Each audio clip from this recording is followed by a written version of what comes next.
के पैकेज के बाद पूरी रियासत के किसानों ने किया खुशी का इजहार। किसानों ने कहा, नामुआफिक हालात में भी हुकूमत ज़राअत और मजदूरों को दे रही है तरजीह।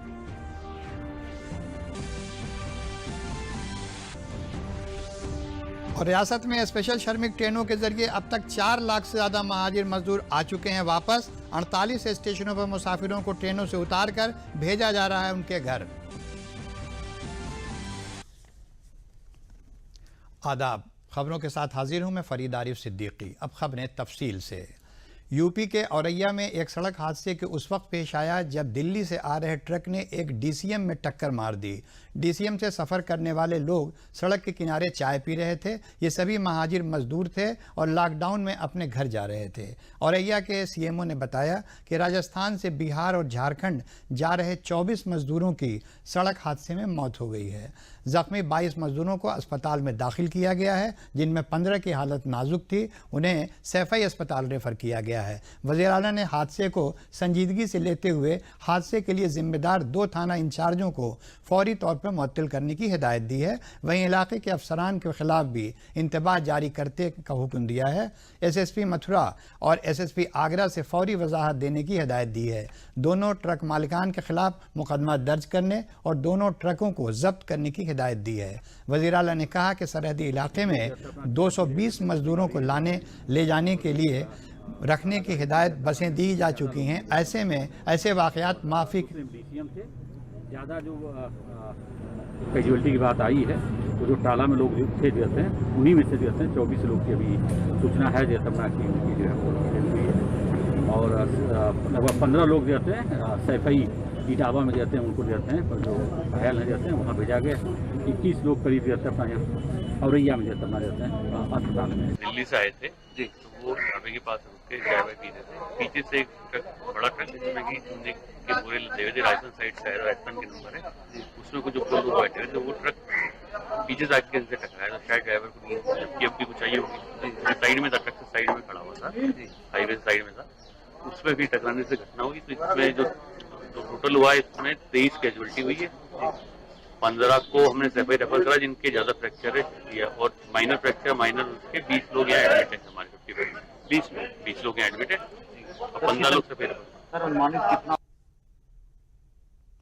कोरोना बहरान से निकलने और इस महाज पर मईशत की मजबूती के लिए वज़ीर-ए-आज़म नरेंद्र मोदी ने 20 लाख करोड़ रुपए की खुसूसी मुआशी पैकेज का ऐलान किया और खुद कफील भारत मुहिम की अपील की। इस 20 लाख करोड़ पैकेज के तहत खेती किसानी को भी बड़ी सौगात दी गई है, जिसमें ज़राअत के शोबे में मजबूती देने के साथ ही इसमें इंतज़ामी इस्लाहात भी किए गए हैं, क्योंकि मोदी हुकूमत का यकीन है कि किसान बहबूद से ही भारत की तरक्की, किसान मजबूत होगा तो मुल्क खुद कफील होगा।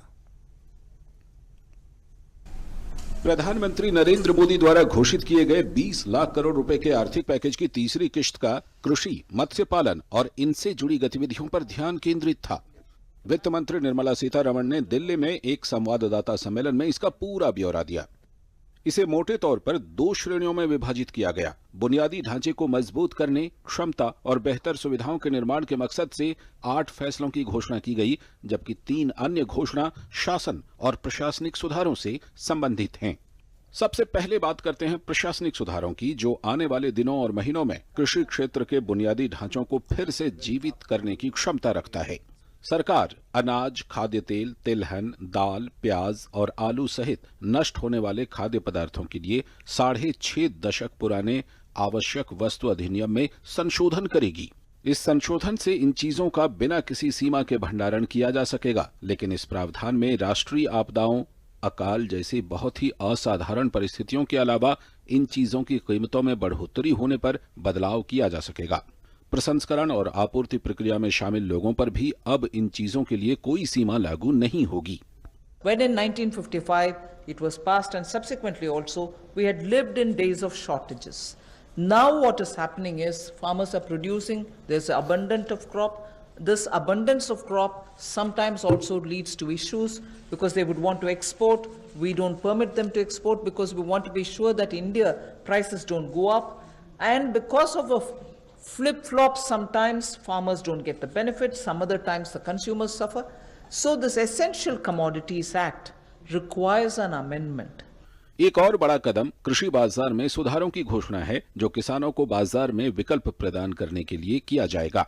अभी किसान मंडियों के लाइसेंस धारकों को ही अपना सामान बेचने के लिए बाध्य हैं।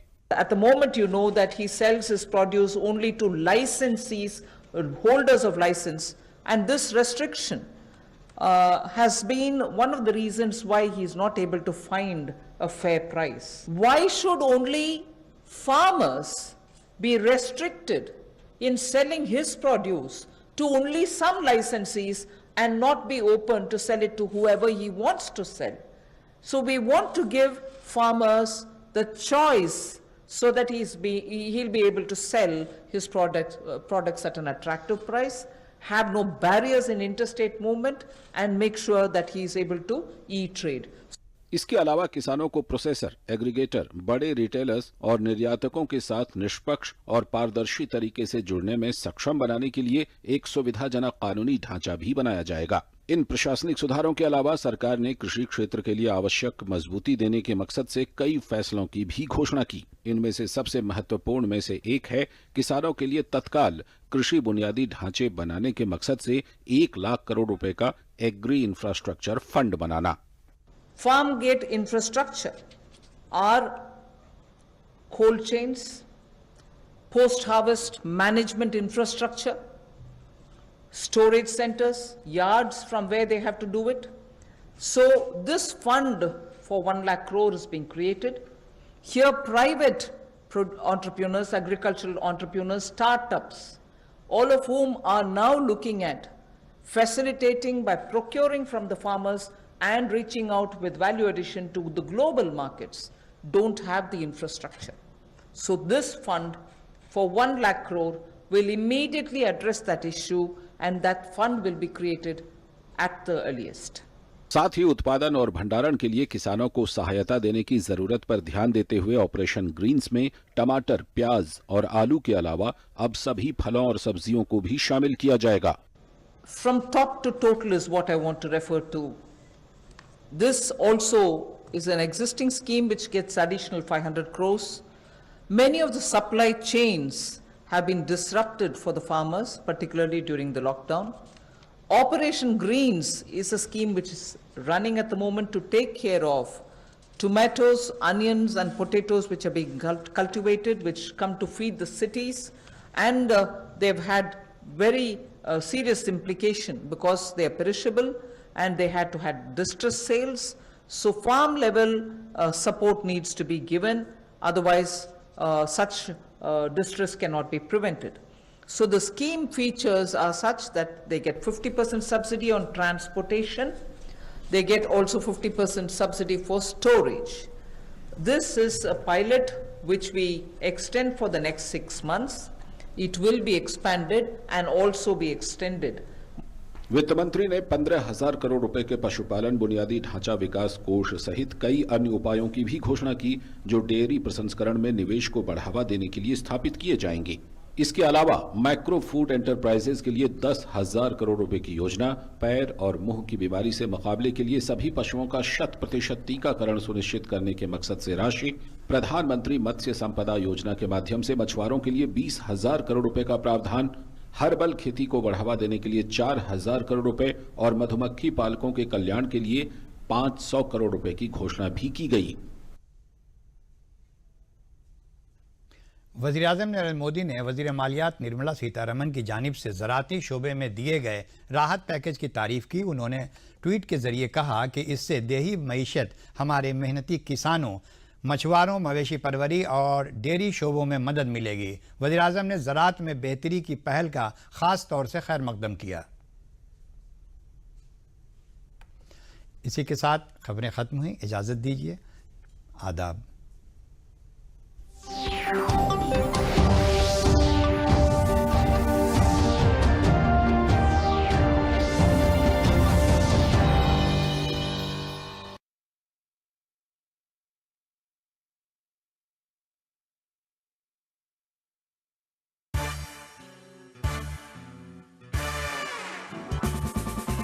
जीवन की बंटू का मन हो जाए, लौटे कविता की ओर।